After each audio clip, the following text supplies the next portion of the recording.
What's up, Green Bay Packers fans? Welcome back, and as always, thank you for joining me. My name is Paul Brettel. Today, here we're to discuss a handful of things to keep our eyes on as the Green Bay Packers take on the Los Angeles Chargers here on game day. But first, hit like on the video, hit subscribe on the YouTube channel. I do greatly appreciate it. You can follow me on Twitter at Paul_Brettel, and you can find all my work over at Packers Wire. So, as I said, like a handful of things to talk about in regards to key matchups, things to watch for, key elements to this upcoming game between the Packers and Chargers. So let's dive in. And we're going to start with the Green Bay Packers pass rush. Getting after Justin Herbert is an absolute must. If he has a clean pocket to consistently throw from, he will be ruthlessly effective, ruthlessly efficient against this Packers defense, especially one that does have a shorthanded secondary. We're just going to figure out before game time to what degree. But when throwing from a clean pocket this season, Justin Herbert's completed 75% of his passes, 7.7 yards per attempt, with 13 touchdowns to just one interception. When under pressure this season, and these numbers are from Pro Football Focus, his completion rate drops to 50%. And that's about middle of the pack in the league. That ranks 16th, or ranks exactly 16th, exactly in the middle of eligible quarterbacks from PFS measurements when they're under pressure this season. Again, when you're dealing with someone of his caliber, generating pressure doesn't guarantee success. We know the talent that he has, the arm strength that he possesses to be able to overcome that. But obviously, as the numbers show, 75% versus 50%, you're at least not stacking the odds so heavily in the Chargers' favor if he is throwing from a clean pocket.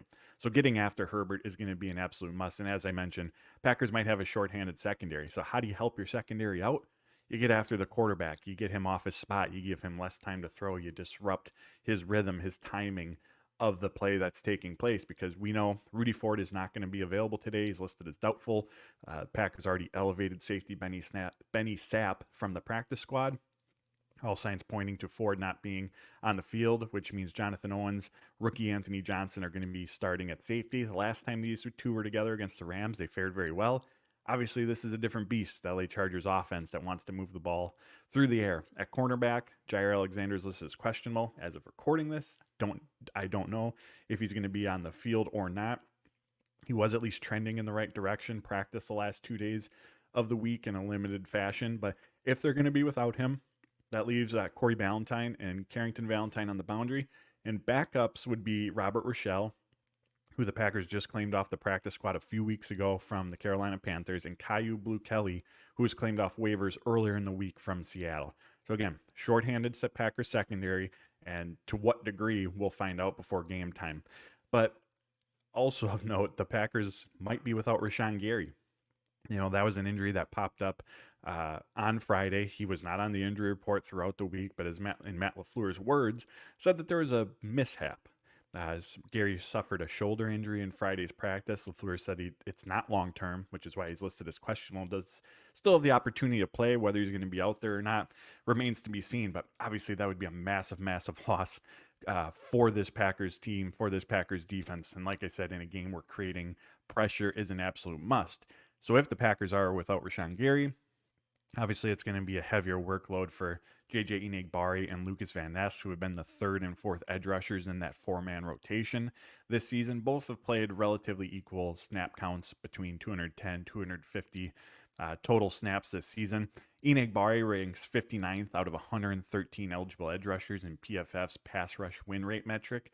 Had the opportunity to talk to him on Friday following practice, and once we knew that Rashawn Gary was going to be listed as questionable, he said not just for him, but Van Ness, Brenton Cox, they always prepare with the mindset that they're going to have to go out there and be starters, play a heavy workload. So from that perspective, their preparation, how they're going about things, is not going to change. And I also asked him about Austin Ekeler because, like I talked about, pressure is a must. Getting after Herbert is a must. But there's this balance that comes with the edge rusher position, especially when you're going up against a Chargers offense that likes to get Ekeler so heavily involved in the passing game, particularly on screens. So Enagbare talked about looking at the alignment of the offensive lineman, where Ekeler is positioned, and kind of having a sixth sense in terms of where he's located, so they know that if they need to get off their block and try to pursue him to limit his yards after the catch potential, which I'll talk about here in a minute. Again, that's another factor that these edge rushers are going to have to deal with. When it comes to Lucas Van Ness, just a quick tangent here. Jason Rebrovich, the outside linebackers coach, was speaking to us on Thursday and was asked about Van Ness's progress. And of course, he said that he's absolutely made those strides. But I thought he put into perspective some really interesting, a really interesting look at that learning curve, or a part of that learning curve that Van Ness is navigating right now. Because remember, not only is he making the jump from college to the NFL, but he was an interior defensive lineman the start of his career at Iowa. He's played fewer, I believe, fewer than 300 or 400 true edge rusher snaps during his college career at Iowa. So it's not just coming to the NFL. It's still a relatively new position for him that he's navigating.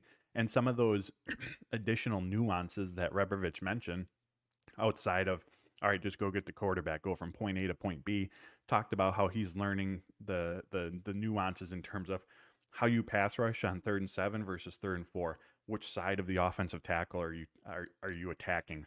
What moves are you utilizing in those specific situations? How is the play of the defender next to you affecting your pass rush plan? So I thought that was just a really good and interesting perspective into what Van Ness is navigating right now. Now, with that said, and last thing on this topic, the Chargers offensive tackles, they've been very susceptible to giving up pressure this season. Trey Pipkins has given up the 5th most pressures among offensive tackles this season. Rashawn Slater ranks 18th in terms of most pressures allowed. So the opportunity could be there for these Green Bay edge rushers to get after Herbert. But again, if you're missing Rashawn Gary, that definitely hurts. And if they aren't able to do it consistently, which unfortunately has been something that this defense has dealt with this season, as good as Rashawn Gary has been, the overall consistency from this pass rush unit has not been there. The Packers ranked 22nd as a team in total pressures generated this season. It's not as if they're not on the field. They're allowing the 10th most defensive, or rank in the top 10 in terms of opponents' plays per game. Like, they're on the field a lot. They're giving up long drives. The Packers offense isn't able to stay on the field. They're having their opportunities to get after the quarterback, but they just haven't been able to do so effectively. So again, this is going to be a very, very, very key matchup, because if they don't get after Justin Herbert, he has the time that he needs back there with Keenan Allen, Austin Ekeler in the passing game too. Could be a long day for this Green Bay Packers defense. Next up, sticking with the defensive side, how does the run game hold up if the Packers are going to play a lot of cover 2 and going up against Chargers offense that wants to move the ball through the air, has shown the ability to put up points. They rank 7th in points per game this season. My guess is that we're going to see a lot of cover 2 from this Packers defense.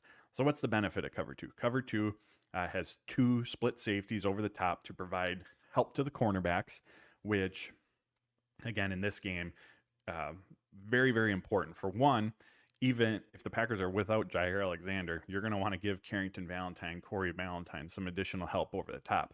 But even if Jair Alexander can go, like, consistently leaving Keenan Allen in one-on-one matchups, not a recipe for success, even with a player of Jair Alexander's caliber. Everyone knows each week that the ball is going to Keenan Allen. However, he's still been incredibly productive and efficient. So that additional help from the safeties for the cornerbacks can be a key aspect. Also, the safeties' job on those plays, it's because they're split and deep, it's a lot more difficult to complete vertical passing plays. So it helps the defense keep everything in front of them, which we know is the MO of this Joe Barry defense. So if the Packers are going to run a lot of that, again, it would make sense given the style of offense that they're going up against. However, not just for cover 2, but for every coverage, there's a downside. If there's a pro, there's a con. The con to cover 2 is that you're susceptible against the run. There is a gap at the line of scrimmage that is left unmanned. There's an open gap that's available, again, just from a sheer number standpoint, how many players that they have across the line of scrimmage versus how many you have in the front 7. There's a gap that's going to be open in most instances in these cover 2 situations. And so you have a defense that's already been, we'll say, inconsistent in the run game. They've given up there's been 3 games this season where they've allowed at least 200 rushing yards. They're just coming off of one against the Pittsburgh Steelers. Najee Harris averaged 5.1 yards per rush. Jaylen Warren, 6.7. So you have a defense that's already shown that they're very, very inconsistent, struggle at times to stop the run. And now you're going to be playing certain coverages that doesn't help them in that capacity. There isn't that additional defender near the line of scrimmage to provide that run support. Now, like I said, as I've alluded to, and as you all know, the Chargers, they want to throw the ball. They rank middle of the pack in rush attempts per game. They're only averaging, I believe, 3.8 yards per rush this season. So it's not as if this is a team that's going to come out, or has come out, I should say, running the ball a ton, leaned on it heavily. That's not their MO. That's not what they want to accomplish. That's not what they want to do with Justin Herbert and Keenan Allen. With that said, if they want to catch this Packers defense off guard, throw them a curveball and attack schematically on paper the weak point of cover two, you're going to run the ball between the tackles. So something to keep our eyes on in that regard. Can the Packers hold up if they're going to sit in cover two? Can they hold up against the run? And if the Chargers show, hey, we're going to lean on the run game a bit more this game because that's the weak point of your defense, that's the weak point of the coverage that you're throwing in our direction, are the Packers going to be willing to make those adjustments? Are they going to be willing to drop into, put an extra defender in the box, go to cover one, and to help in the run game? But then you're susceptible on the back end. So Matt LaFleur always refers to this as a chess match.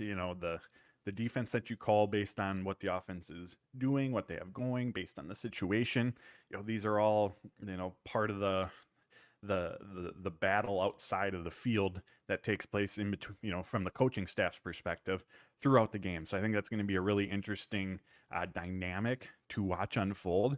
And again, how the Packers run defense holds up in that regard. And I talked about this in the last video, but if you go back to Matt LaFleur's press conference on Monday following the Pittsburgh loss, like, he put a lot of the onus for that run defense, the play that we saw, on the players.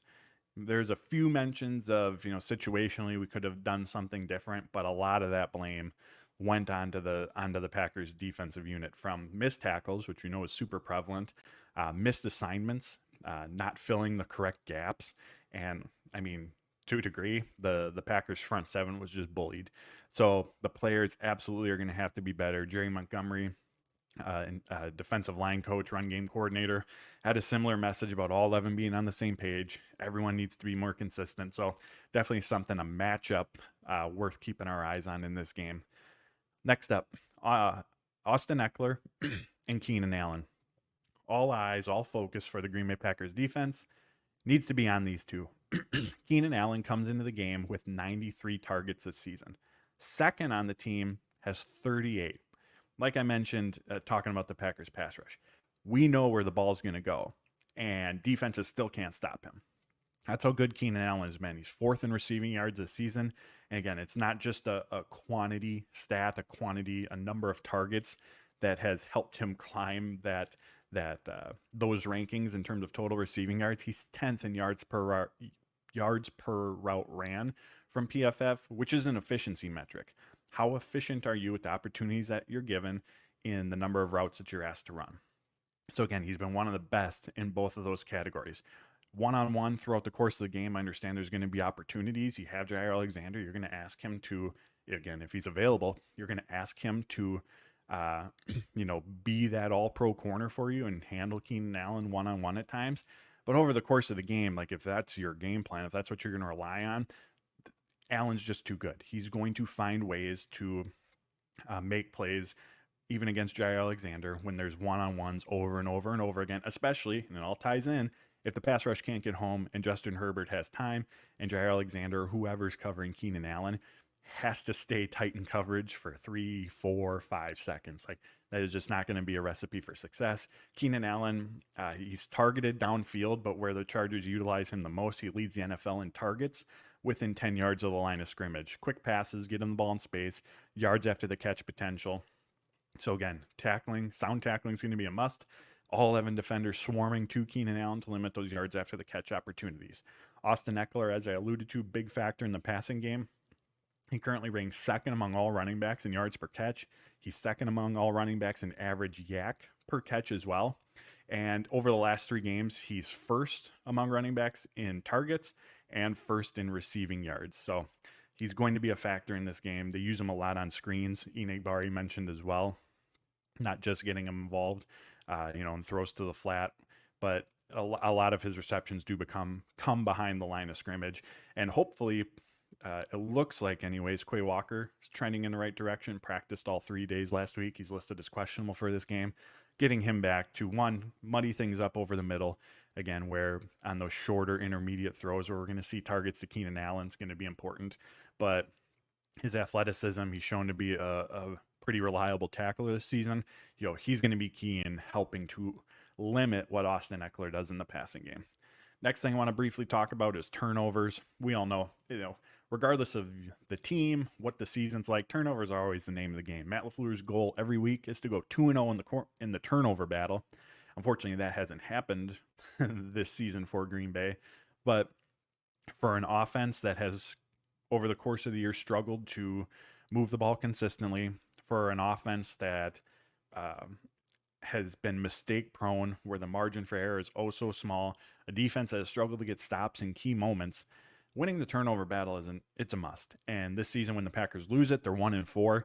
When they win or tie, they're 2-2. So again, even in those situations, not a guarantee that it's going to come out in their favor, again, for a lot of the other reasons just mentioned. From a matchup standpoint, the turnover battle between these two teams, it does not favor the Green Bay Packers. The Chargers have 15 takeaways on defense this season. That's the fourth most in football. They've been really, really good at forcing fumbles. Their 9 fumble recoveries are the most in the NFL. Offensive coordinator Adam Stenovich talked about their pass rush, Khalil Mack, Joey Bosa, just how good they are when not only getting to the quarterback, but ball in those opportunities as well. And then you talked about the secondary, how good they've been at swiping at the football, punching at the football. So ball security, obviously always important, but I'm going to guess it was an extra area of emphasis for the Packers this week. Then on the Chargers offensive side of the ball, they have the fewest giveaways in football, 7 total. Justin Herbert has just 5 interceptions thrown. So you're looking at a Packers team who has struggled to generate takeaways this season.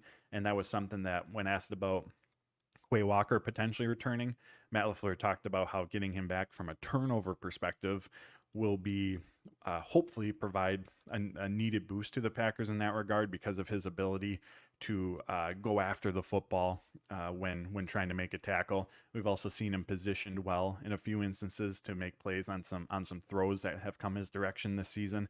But in general, this Packers team has not been good at generating takeaways whatsoever. And I think part of it is they just have not been in a position to make a lot of plays on the football. And then on the offensive side, we all know the Packers, Jordan Love at quarterback, turnovers have been prevalent at times. We just saw 2 of them last week in kind of some late game situations. So your defense doesn't generate a ton. Your offense has been giving it away too much. And then you're going up against an opponent who does the opposite, generates turnovers and doesn't give the ball away. So always a critical matchup, one that doesn't necessarily favor the Packers this week, but one that is going to play a key role in determining the outcome of this game. A couple more. There's an opportunity for the Packers offense here to really build upon the momentum that they've established the last couple weeks. The Steelers game put up 19 points.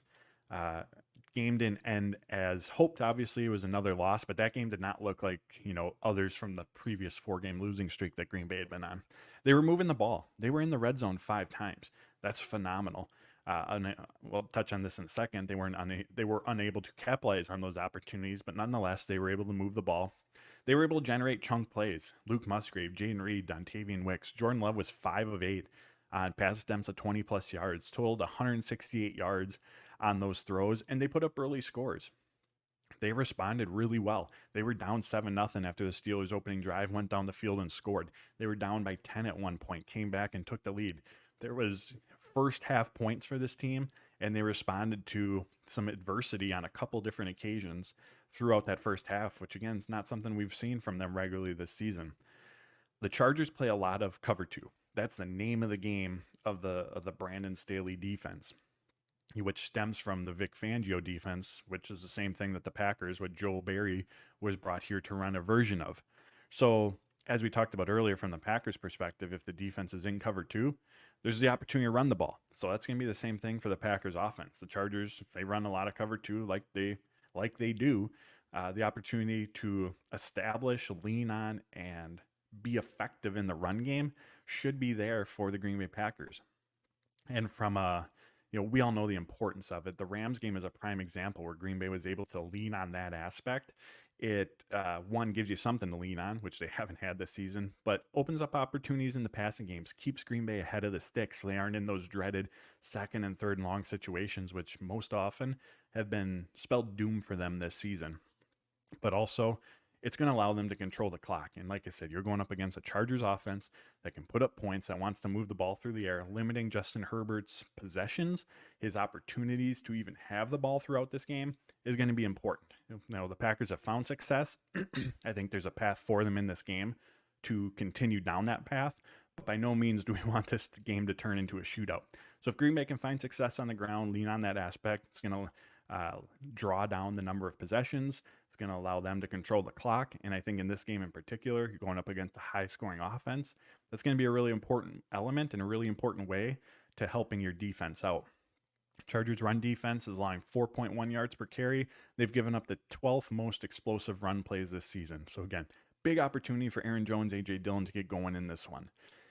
Cover two, let's bounce back to that. As I mentioned, and as you all know, one of the purposes of it is to limit the big passing play. But even though the Chargers play that heavily, they haven't necessarily done that. They're allowing 7.5 yards per pass attempt this season, which ranks 31st in the NFL, 23.9 points per game allowed, which ranks 24th, and they've still allowed the third most explosive pass plays.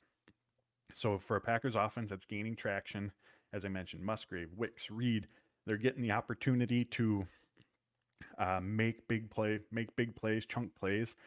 Over the last few weeks, Packers have been able to take advantage of those situations. Those opportunities are going to be there in this game, or at least that's what we've seen from this Chargers defense up to this point in the season. So again, now it's just on the execution of it. Jordan Love putting the ball in the right spot, the timing of everything, receivers making some contested plays, being in the right spot, running the right routes.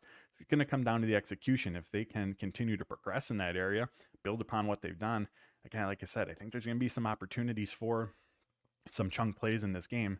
And in terms of what this Packers offense wants to accomplish, like this game, this defense that they're going up against, like the formula is there. Being able to run the ball and generate explosive plays. Like in a nutshell, that's what the Fleur offense wants to accomplish. So now it's just going to come down to execution for this Packers team. Now, some things to watch out for the offense. As I mentioned, they got to be better in the red zone. They've converted just 3 of their last 13 red zone trips into touchdowns. Matt LaFleur said earlier in the week, finding success there starts with being better in the run game. That's a condensed part of the field. There's less room to operate in, which naturally makes throwing the ball more challenging, especially if the defense doesn't fear your ability to move the ball on the ground. They could drop an extra defender in that already limited space. There's just a smaller margin for error in that part of the field for an offense that's been pretty mistake prone this season, as we've seen. Last thing, Chargers pass rush. I already alluded to it earlier, but the Packers have gone up against a gauntlet, specifically Zach Tom of edge rushers this season. They come into this game having faced 8 of the top 25 edge rushers in terms of total pressures this season. Khalil Mack is going to be number 9. There's also Joey Bosa that the Packers are going to have to worry about. As we all know, as we've seen, if Jordan Love doesn't have time in the pocket, it doesn't much matter what the play call is, who the play was intended for. That's just not been a recipe for success for this Packers offense. So going to be really important. Get the run game going, give Jordan Love time, and if the Packers can establish those 2 elements, there's definitely going to be opportunities for Love in this passing game to generate some more chunk plays and build upon the momentum that they've established. Last thing I want to touch on, Christian Watson. As we know, the season has not gone as hoped for him up to this point, but I think can continue to progress if they have that run game to lean on. Adam Stenavich talked about that earlier in the week. The Packers have seen a lot of cover 2 this season, which has made getting Watson the ball in other facets, not just on those vertical routes, more challenging. Think back to last season. Obviously, his speed, his big playability, downfield presence is what comes to mind for most, I'm guessing. But a lot of his big plays came on crossers, came on slants. There's a jet sweep against the Bears. Like, they were getting him the ball in other ways outside of just, run downfield. We'll find, Aaron Rodgers will find you. But Adam Stenavich said when asked about that, it's been more challenging this year because they've seen so much cover 2. Those opportunities for Watson haven't been there. So if they can get the run game going, forces the defense to drop out of that too high safety look, that's going to benefit all the receivers because there's an extra defender. closer to the line of scrimmage. They might only be playing with one safety deep versus two. So a good run game can help get Christian Watson going. Also, as Wicks, Musgrave, Reed continue to find more success, that's less attention on Watson. Even with his struggles this season, he's garnered a lot of attention. He has a lot of gravity, as I've called it, where defenses they gravitate towards him again because of speed, size, athleticism, just the big playability that he possesses. So now if there's other pass catchers that are making those plays that have to take some of that attention off of Watson, that can limit some of the playmaking burden that's on his shoulders right now. Because think about it from earlier in the season. Receivers are dropping passes, they're not in the right spot. There's really no vertical presence in this game to be concerned about or on this team. And also there's no run game either. So if you're a defense, what are you worried about guarding that offense? And if you have the the flexibility as they did, because you're not necessarily too concerned about those other areas, where are you going to put your attention? On Christian Watson. So all that isn't to say that he doesn't have to be better. We all know that's the case. But I think as this offense continues to progress, other players generate big plays, run game is able to find success. That's going to alleviate some of the playmaking burden that's on his shoulders, and hopefully give him more opportunities to make some splash plays, get the ball in his hands, and capitalize on those opportunities. The start of the Steelers game started off great. They got him the ball right away. There's the quick out. There was the play across the middle where they got him. And he said this past week that the Steelers came out in man coverage, and that's where he and the Packers offense as a whole in that opening drive was really able to take advantage. When they switched to zone, switched to that cover two, again, as I just talked about, that's where moving the ball became more difficult. So something to keep our eyes on, especially in this game where, like I said, big play potential can be there. Opportunities in the run game can be there. Let's see if that helps open things up for Christian Watson, and if he and Jordan Love are able to capitalize on those opportunities. So as always, I appreciate you guys tuning in. Those are my big things, big key items to keep our eyes on as this game unfolds. You can follow me on Twitter at Paul_Brettel. You can find all my work over at Packers Wire. Hit like on the video, hit subscribe on the channel. I do greatly appreciate it. And until next time, friends, enjoy the game, take care, stay safe, and as always,